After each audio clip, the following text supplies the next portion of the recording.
Hi everyone, today we're going to be going through the 538 presidential forecast, and there has been, it's mostly been pretty good news recently for Joe Biden, with a few nuggets of good news for Donald Trump. So top line here, the forecast here, Biden is definitely favored to win the election. Biden wins 75 in 100 times, Trump wins 24 in 100 times in their forecast, and there still are some kind of more out there situations that you can get, but most of the possibilities are in here. 300, between 300 to 350 electoral votes. There are obviously some situations where Trump can win, up until about 362 electoral votes. So, and then obviously a tied situation, 269. If we take a look here, it used to be the case that Trump did get a much bigger sort of bounce here, but now that has been diminished, and Biden still has a pretty good chance to get to a landslide situation. So that's pretty good for the Biden campaign. This is my favorite part of the forecast here. So we can see in these battlegrounds, the path of least resistance for Trump is to hold all of these states. Hold all these states up until Ohio.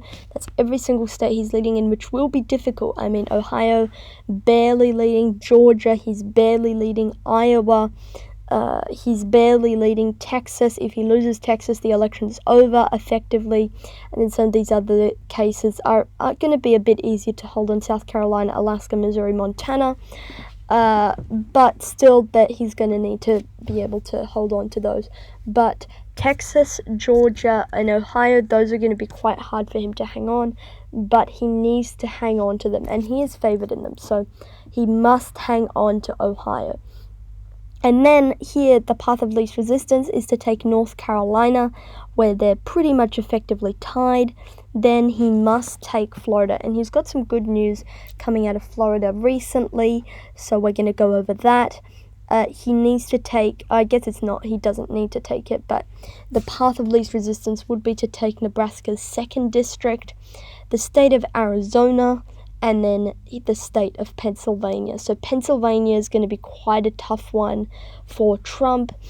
I reckon his best shot is to win all the states up until Ohio, take North Carolina, take Florida, and then I believe he could win the election if he takes Arizona plus Nevada and New Hampshire, but it's probably easier just to take Pennsylvania instead.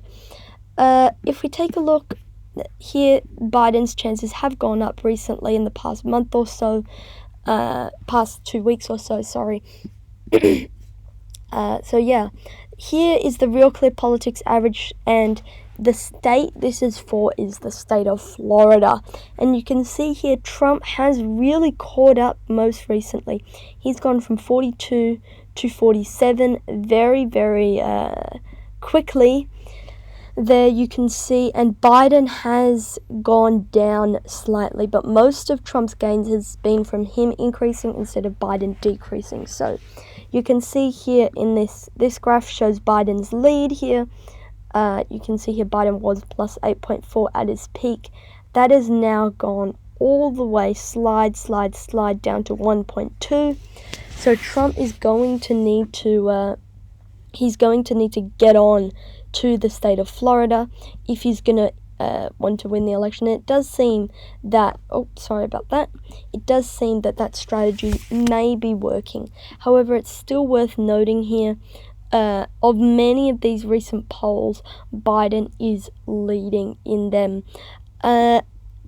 If I were Real Clear Politics, I would not include the Quinnipiac polls. Those in Florida, I mean, overall Quinnipiac is a very good pollster, but in Florida, those are not good polling. They got many elections wrong in terms of the Quinnipiac poll. So Pennsylvania, I wanted to take a look at too. 75 to 25 for Biden. You can see it's gone up a little bit. It's mostly tracked with the national average in terms of Pennsylvania. Marist College, A+ poll, Biden +9. That's good news. Quinnipiac, Biden +8. Morning Consult +5. +3, +4, +7, +5, +2, and you can see here it does seem to be increasing his support. So that is good for that. So 70% relies on polls, so that's pretty good for Biden. There isn't much that he can improve on in terms of Pennsylvania. Some had said a few weeks ago Pennsylvania wasn't looking as good, but the polls seem to have been a few outlier polls. They seem to have reverted back to where they were. Popular vote 51.9, 47.4. That's pretty much what we expect. And if you take a look here at, I forgot to get this ready beforehand. Sorry about that. If you take a look here, this is the 2020 map. Let's go up a bit. There we go. And you can see here, if you just fill in all of these states, you can see that Trump is going to be, he's on the defensive, right? If you take a look here where he's actually playing for, he is definitely on the defensive in terms of this map. I know he's trying to get on offense in states like Minnesota, states like New Hampshire, states like Nevada.